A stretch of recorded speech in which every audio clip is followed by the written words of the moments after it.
আজকে আমরা জানব মাইকেল মধুসূদন দত্তের সম্পর্কে। প্রখ্যাত নাট্যকার মাইকেল মধুসূদন দত্তের জন্ম 1824 খ্রিস্টাব্দের 25শে জানুয়ারি বাংলাদেশের সাগরদাড়ি গ্রামে মধুসূদন জন্মগ্রহণ করেন। তার মৃত্যু হয় 1873 খ্রিস্টাব্দের 29শে জুন। তার পিতার নাম রাজনারায়ণ দত্ত ও মাতার নাম জাহ্নবী দেবী। মাইকেল মধুসূদন দত্ত রত্নাবলীর অপরিণত অভিনয় দেখে খুশি হতে পারেননি।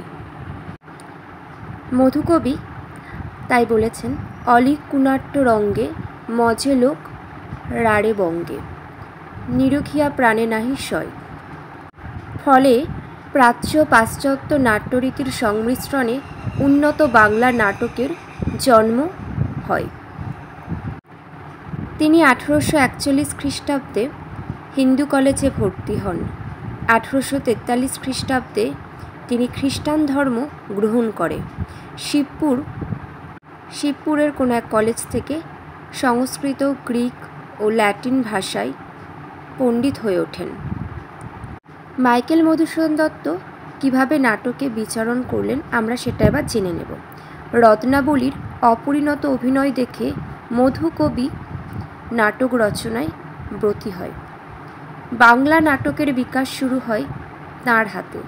তার উল্লেখযোগ্য নাটকগুলি হল শর্মিষ্ঠা 1859 খ্রিস্টাব্দ।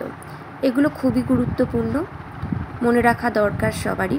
শর্মিষ্ঠা 1859, পদ্মাবতী 1860, একে কি বলে সভ্যতা 1860, বুড়ো শালিকের ঘাড়েরও 1860, কৃষ্ণকুমারী 1861।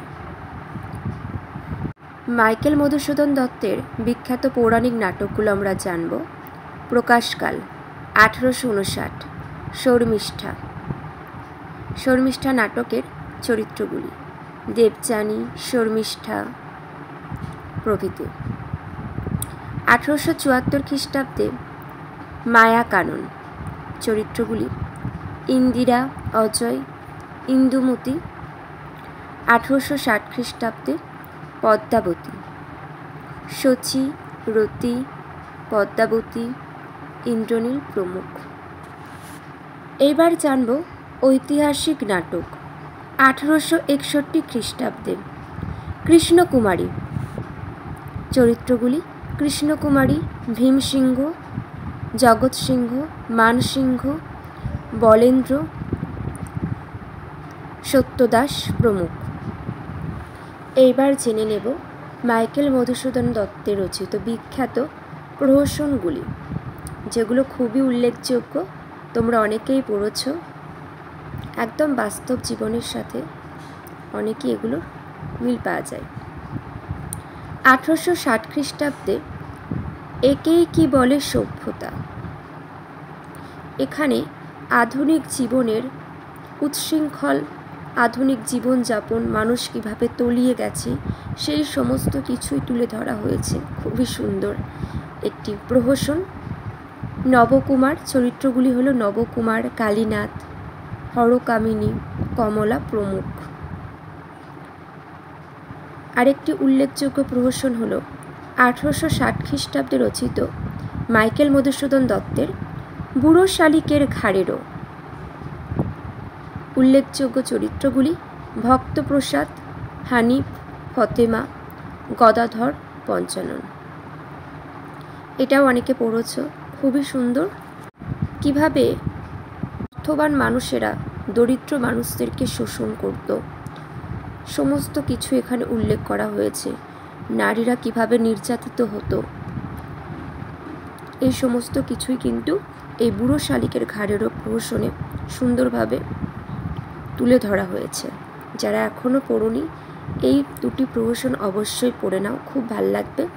একে কি বলে সভ্যতা, বুড়ো শালিকের ঘাড়েরও। মাইকেল মধুসূদন দত্তের উল্লেখযোগ্য কাব্য কবিতাগুলি এবার জানব।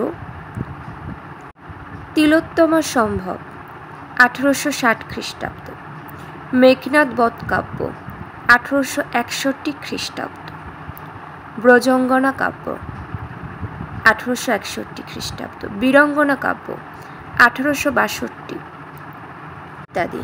মাইকেল মধুসূদন দত্তের গুরুত্বপূর্ণ রচনাবলীগুলি, নাটকগুলি, প্রহসনগুলি সবই কিন্তু বিস্তারিতভাবে আলোচনা করে দিয়েছে, যেগুলো খুব গুরুত্বপূর্ণ, পরীক্ষাতেও দেওয়া হয় আর জেনে রাখাও খুব দরকার। তো আজ এখানেই শেষ করছি। সবাই ভালো থেকো।